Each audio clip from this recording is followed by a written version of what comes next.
Some viewers may find this disturbing. Viewer discretion is advised.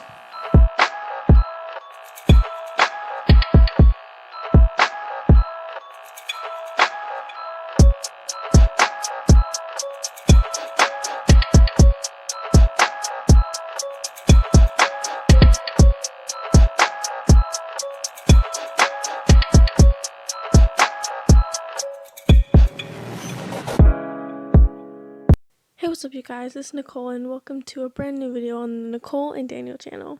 Today we are going to cover the case of Jack the Ripper and see if he could have been America's first serial killer. I hope you enjoy, so let's begin. The Jack the Ripper case was an unidentified serial killer active around the Whitechapel district of London in 1888.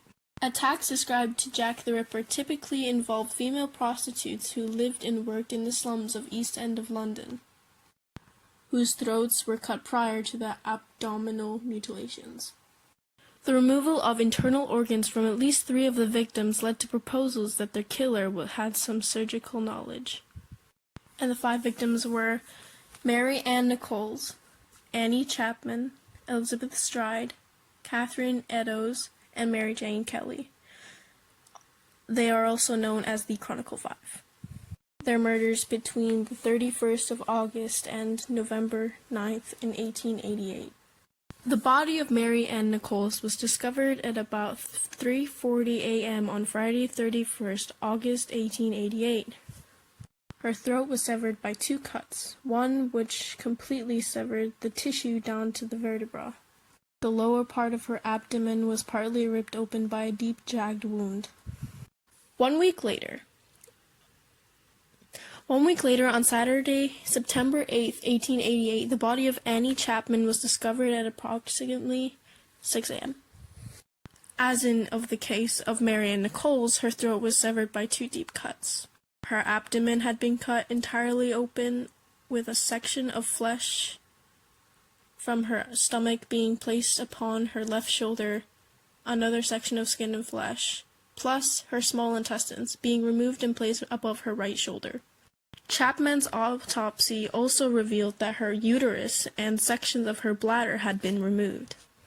Elizabeth Stride and Catherine Eddowes were both killed in the early morning hour of Sunday, 30th of September, 1888.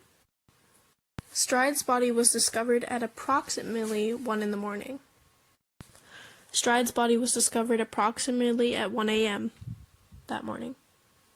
The cause of death was a single clear-cut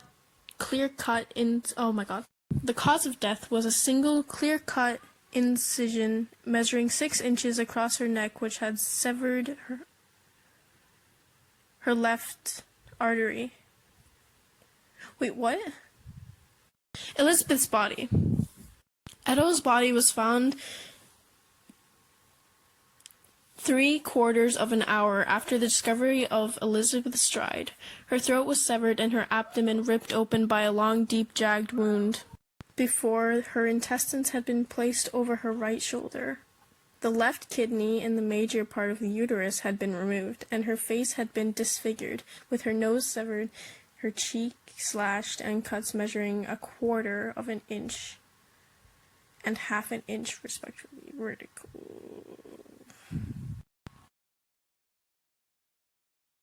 Hey, what's up you guys? Daniel here, and today I'm going to read to you and cover the case of Dr. Henry Howard Holmes, or more commonly known as H.H. Holmes, America's first serial killer. He has confessed to 27 murders, however, only 9 of those murders he has been linked to, while it is estimated he could have committed as many as 200 murders. H.H. Holmes killed many of his victims in a mixed-use building which he owned, located about 3 miles or 5 kilometers west of the 1893 World's Fair Columbian Exposition, supposedly called the World's Fair Hotel. However, it is more commonly known as the Murder Castle, though evidence suggests the hotel portion was never truly open for business.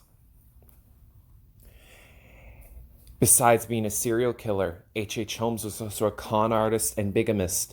He was the subject of 50 lawsuits in the city of Chicago alone. Many non-common stories of his crimes sprang from fictional accounts that authors claimed to be factual. H.H. Holmes was executed May 7th of 1896, 9 days before his 35th birthday, for the murder of his friend and accomplice, Benjamin Pritzel. During the trial of the murder for Pritzel, Holmes confessed to many other killings. Holmes arrived in Chicago on August of 1886, where he began using the name H.H. Holmes. He came across his first victim, Elizabeth S. Holton, at the drugstore. He proved himself by being a very hardworking employee at said store. Dr. Henry Holmes would later go on, leaving that town to create the Murder Castle and become America's first serial killer. However, one of the questions that we've set out to answer with this particular video is, was H.H. Holmes not only America's first serial killer, but one of the most infamous, uncaught serial killers of the 19th century? Was Dr. Henry Holmes Jack the Ripper? Let us discuss that and enjoy the rest of this video. Alright, so, Nashi, now that we've discussed the two cases of Jack the Ripper and H.H. Holmes, let's go over the similarities between the two cases. So what do you think specifically is similar between the Jack the Ripper case and the case of H.H. Holmes? I think it's the killing style and the victim of choice. Alright, what about the killing style similar to you? I think they both took out organs. They both have surgical knowledge as believed. And all are women, supposedly. Alright, so that pretty much covers the second question about what makes the victims similar. What makes the victims then a little bit different between Jack the Ripper and H.H. Holmes, if anything? Jack the Ripper was more stealthy, as if he did not want to get caught, but H.H. Holmes was kind of just out in the open. I 100% agree with that. Holmes was less careful, whereas the Ripper definitely seemed to be very careful about how he killed and where he would kill, because he had like an obsession, I think, with not getting caught. Do you think that he was maybe do you think that he had law enforcement experience as well, on top of potentially being a doctor or a surgeon or something? I think that he was a surgeon, but I also don't believe that he did it all alone. Alright. So, you don't think the Ripper could have just been one person? You think it might have been more than one? I think that he might have had someone helping him. Alright. How did he have someone helping him? Or, like, what was their position? Like, were they a cop or a medical professional or something along those lines? What's your personal theory? I think it would be a cop. For one, they'd have insight notices. So you think that since he was never caught, he had to have some knowledge coming from inside the police department? Yes, and someone helping him if they ever took a turn, that other person could probably help them think in the other direction. Like, oh, the police are coming here, get out of there by this time? Yes. That's a pretty good theory. And honestly, a very believable one, too, considering, I mean, how close he's come to apparently getting caught, but he kept slipping out. So, do you believe Holmes fits into that theory? Do you believe that H.H. Holmes was indeed Jack the Ripper? Or do you think there are too many differences in the cases for him to be the Ripper?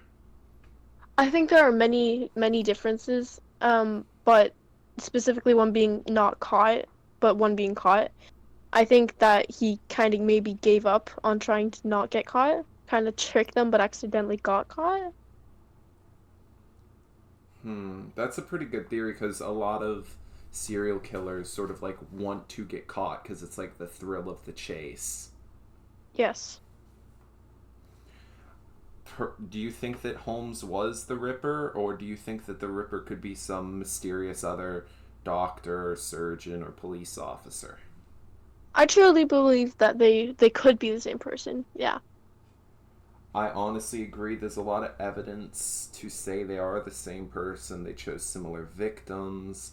They're around the same time period. They had both surgical knowledge, as you've brought up. Holmes being an actual doctor, so he definitely had surgical knowledge. I feel like out of the list of the suspects, Holmes could probably fit the most. But there's no like 100% link. If it wasn't Holmes, do you think that Jack the Ripper was an actual serial killer too, or do you think it could have just been one killing and a lot of imposters or imitators? Because that's another theory that's popular. That is a good one, yes. I think that they were all of Jack because of the brutalness. They're brutal, and I don't think someone would just do that to imitate him. I agree. They definitely he seemed to have some motivation behind it. One of the interesting things, actually, is two of Holmes's victims were prostitutes, and those were his most brutal killings, which all of the confirmed killings from Jack the Ripper were prostitutes. So it perhaps shows some hatred of the industry in which they were in. I agree. Maybe he had a bad experience with a hooker or something. I don't know. Yeah. Or like maybe an ex-loved one or something was, one cheated on him. He's like, man, I really can't find a girlfriend. Time to kill prostitutes in London. We're so bad at laughing at this. This is horrible. But so, you think that they could have been the same person? Or is there enough to say that they are the same person? Or like, you believe that they're 100% the same person? Or do you think he's just a suspect? I think I'm 80% kind of thinking that they're the same person. I don't know, because there's also a lot of things that prove they aren't. I agree. I personally think that there's a good balance between the two. I don't think that they're necessarily different people, but there is a lot of differences in the two criminals. But we will never know, unfortunately, because we weren't around back then. And he died a day before his court. No, he died a week before his birthday. Did he? No, I thought... Yeah, Holmes died a week before his birthday. I thought he died the day before his court. He had a heart attack.